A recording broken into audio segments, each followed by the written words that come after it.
Here are the ingredients you are gonna need for this spicy capsicum hummus.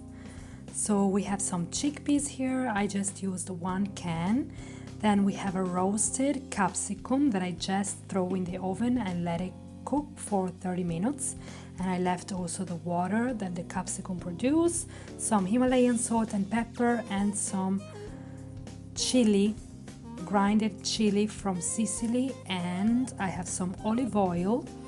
So I'm just gonna throw all of the ingredients in the blender, super easy. This is the 8200 blender by Optimum blender by Froothie, and I had this blender for 6.5 years now, and it's still going strong.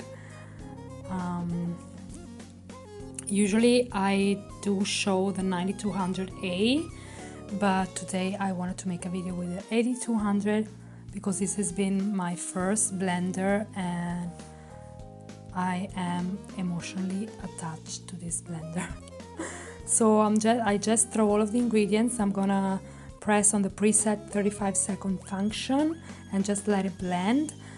The blender does come with the tamper tool that I'm gonna show you right now.